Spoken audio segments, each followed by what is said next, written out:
Morning class. आपके final term का syllabus start हो गया है।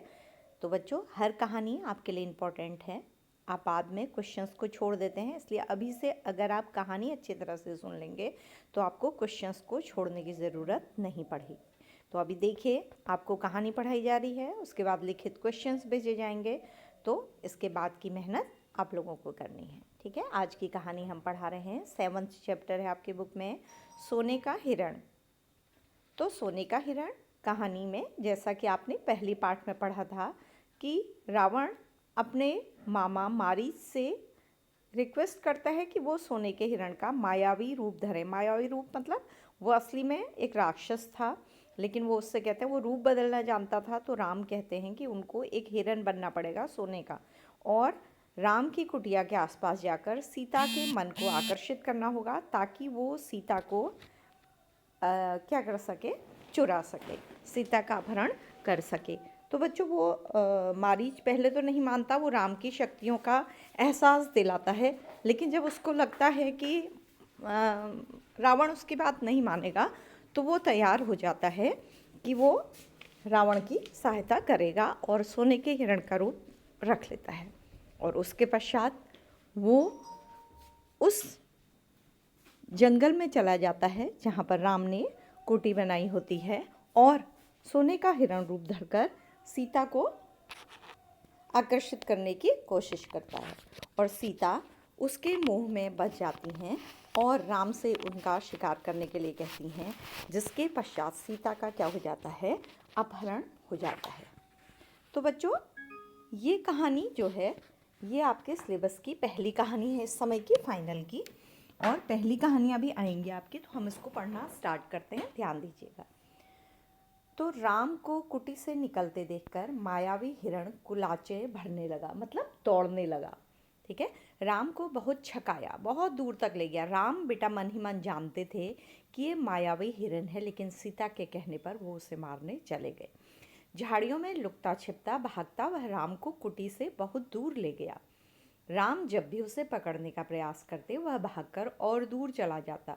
हिरण चालाक था, वह इतनी दूर कभी नहीं जाता था कि पहुंच से बाहर लगे। तो वो राम को कुटिया से दूर ले जाना चाहता था। राम के सारे प्रयास विफल हुए। विफल हुए मतलब कोई भी प्रयास उसको मारने का सफल नहीं हो सका। वे हिरण को पकड़ नहीं पाए। उन्होंने उसे जीवित पकड़ने का विचार त्याग दिया। धनुष उठाया, निशाना साधा और एक बाण उस पर छोड़ दिया। बाण लगते ही हिरण गिर पड़ा। धरती पर गिरते ही मारीच अपने असली रूप में आ गया, मतलब जो वो जैसा था पहले राक्षस रूप में, उसी रूप में आ गया, जो भी उसका स्वरूप था। मारीच ने माया से मतलब बेटा जादू तरह की चीज़, जादू से केवल अपना रूप नहीं बदला था, आवाज़ भी बदल ली थी। उसने अपनी आवाज़ भी बदल ली, अपनी आवाज़ राम जैसी बना ली। अपनी आवाज़ उसने कैसे कर ली, राम जैसी बना ली। धरती पर पड़े वह जोर से चिल्लाया, यहीं से जोर से चिल्लाया, हा सीते हा लक्ष्मण। उसने ऐसे किया जैसे राम किसी विपत्ति में हो। ध्वनि ऐसी थी जैसे बाण राम को लगा हो, वह सहायता के लिए पुकार रहे हों। बाण का प्रहार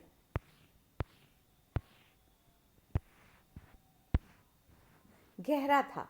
मारीच उसे अधिक देखकर सहन नहीं कर पाया। तो मारीच को जो राम का बाण लगा था वो बहुत तेज लगा था, और वह धीरे धीरे मर गया। उसके प्राण पखेरु उड़ गए का मतलब बच्चों मर गया। रावण विशाल वृक्ष के पीछे खड़ा था, वह प्रसन्न था। उसकी चाल सफल हो गई थी। वह तो रावण कुटी के आसपास था, एक वृक्ष के पीछे छिपा था, तो उसे लगा कि उसकी चाल सफल हो गई है। मारीच ने अपनी भूमिका अच्छी तरह निभाई थी। तो मारीच को उसने जो करने के लिए कहा था वही किया था।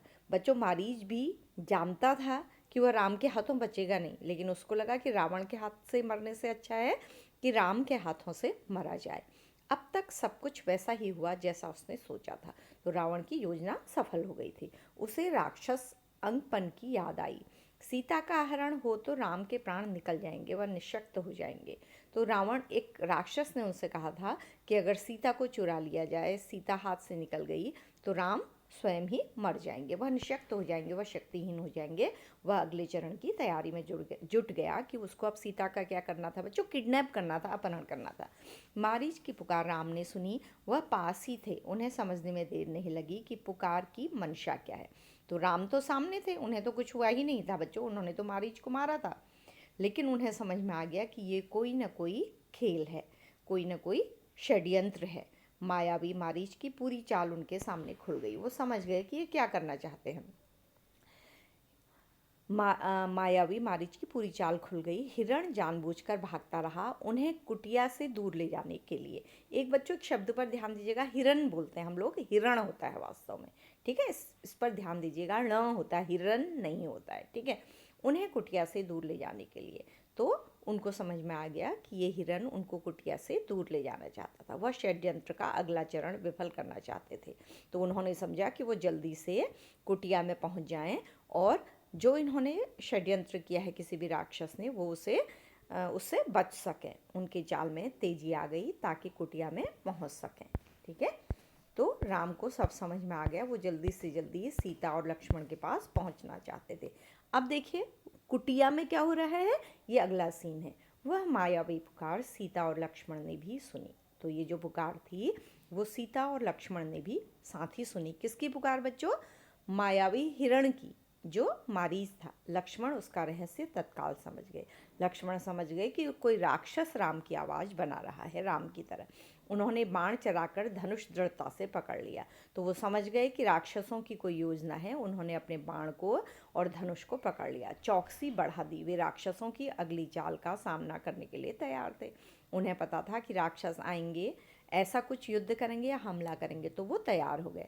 साथ ही राम का आदेश उन्हें याद था, उनके लौटने तक सीता की रक्षा। तो राम उनको वचन लेकर गए थे उनसे कि उनके आने तक लक्ष्मण को कुटिया से हिलना नहीं है। लक्ष्मण की ओर से इसमें चूक की कोई संभावना ही नहीं थी। तो लक्ष्मण इसमें कोई गलती नहीं करना चाहते थे, वो किसी भी आने वाली घटना के लिए तैयार थे। सीता वह आवाज़ सुनकर विचलित हो गई, घबरा गई, दौड़कर कुटिया के द्वार पर आई। उन्होंने लक्ष्मण से कहा, तो लेकिन सीता बच्चों डर गई। वो राजकुमारी थी, वो समझती नहीं थी राक्षसों की चाल। तो उन्होंने लक्ष्मण से कहा, तुम जल्दी जाओ, जिस दिशा से आवाज़ आई है उसी ओर। तुम्हारे भाई किसी कठिन संकट में फंस गए हैं, उन्होंने सहायता के लिए पुकारा है। उनकी ऐसी कातर आवाज़ मैंने कभी नहीं सुनी। जाओ लक्ष्मण जल्दी। कातर मतलब बच्चों डरी हुई। तो सीता ने कहा कि राम तो कभी डरते ही नहीं हैं, तो उन पर कोई विपत्ति आई है, इसलिए तुम उनकी रक्षा के लिए जाओ। आप चिंता न करें माते, लक्ष्मण ने सीता को आश्वस्त करते हुए कहा।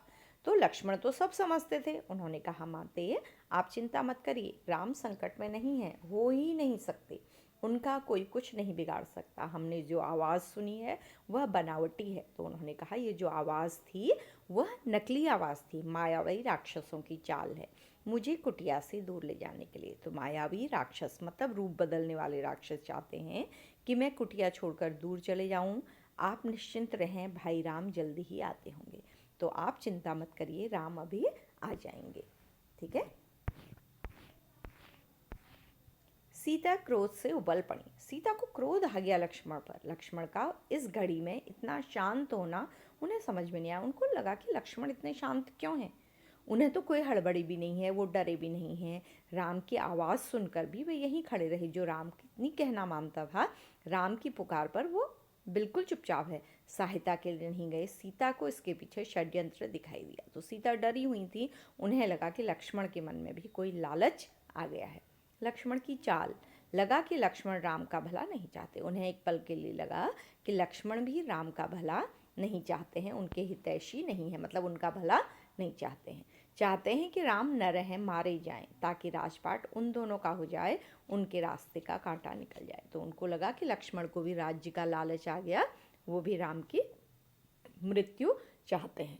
बच्चों देखो यहाँ पर लक्ष्मण राम की बहुत सेवा करते थे, बहुत आज्ञाकारी भाई थे, लेकिन सीता के जीवन में जो घटित हो रहा था, राम को राजगद्दी मिलने वाली थी, तो उनके पिता ने उन्हें वनवास दे दिया उनकी सौतेली माँ के कहने पर। तो सीता को अब किसी पर यकीन नहीं रहा था, इसलिए लक्ष्मण पर भी उनको क्या होने लगा, संदेह होने लगा, शक होने लगा, डाउट होने लगा। तो सीता ने लक्ष्मण से कहना शुरू किया, तुम्हारा मन पवित्र नहीं है, कलुषित है, खराब है, पाप है उसमें, मैं समझ सकती हूँ। तुम अपने भाई की सहायता के लिए क्यों नहीं जा रहे हो। सीता ने यहाँ तक कह दिया कि कहीं वे भरत के गुप्तचर तो नहीं हैं। तो सीता ने लक्ष्मण को कह दिया कि शायद आप भरत के गुप्तचर हैं और भारत के राज्य के लिए और अपने राज्य के लिए आप राम को क्या करना चाहते हैं, मारना चाहते हैं। सीता की बातों से लक्ष्मण को गहरा आघात पहुंचा। बहुत खराब लगा बेटा उनको, उनका हृदय छलनी हो गया, उनका हृदय दुखी हो गया। पर उन्होंने पलटकर उत्तर नहीं दिया। लेकिन उन्होंने सीता को कोई उत्तर नहीं दिया, क्योंकि वो उनका आदर रखते थे, आदर करते थे। संयम बनाए रखा, उन्हें क्रोध भी नहीं आया, वो शांत रहे। सिर झुकाकर सब चुपचाप सुन लिया और सब सुनते रहे, क्योंकि वो जानते थे कि सीता राम की आवाज़ सुनकर बहुत दुखी हो गई हैं। तो बोले, हे देवी, यह राक्षसों का छल है। खरदूषण के मारे जाने के बाद वे बौखला गए हैं। तो उन्होंने सीता को समझाया कि राक्षस ये जानबूझकर कर रहे हैं। खरदूषण की मृत्यु के बाद, क्योंकि हमने उनको मारा है, तो वो क्रोध में हैं, किसी तरह हमसे बदला लेना चाहते हैं। आप उनकी चाल में ना आए। तो कहा कि वो हमसे बदला लेना चाहते हैं, तो आप इस बात को समझिए और उनकी किसी बात को आप सच मत समझिए। वे कुछ भी कर सकते हैं, मुझ पर विश्वास करें, राम को कुछ नहीं होगा। तो लक्ष्मण ने फिर समझाने की कोशिश की सीता को कि सीता, आप मेरी बातों पर विश्वास करें, राम को कुछ भी नहीं होगा। क्योंकि लक्ष्मण अपने भाई की वीरता को समझते थे और राक्षसों की चाल को भी समझते थे। तो बच्चों, आज की कहानी में हमने पढ़ा कि रावण किस तरह से अपहरण करने आया, किस तरह से उसने योजना बनाई, मारीच को शामिल किया, मारीच को सोने के मृग का रूप दिया, राम को कुटी से दूर किया और इस तरह से लक्ष्मण को भी धीरे धीरे कुटी से दूर किया। कहानी का अगला भाग अगली कक्षा में। आज के लिए इतना ही। कहानी की सभी बातों पर ध्यान दीजिएगा, क्योंकि इन्हीं में से कहानी के प्रश्न उत्तर भी बनेंगे। तो बच्चों, आज की कक्षा को हम यहीं पर समाप्त करते हैं। Thank you class, thank you बच्चों।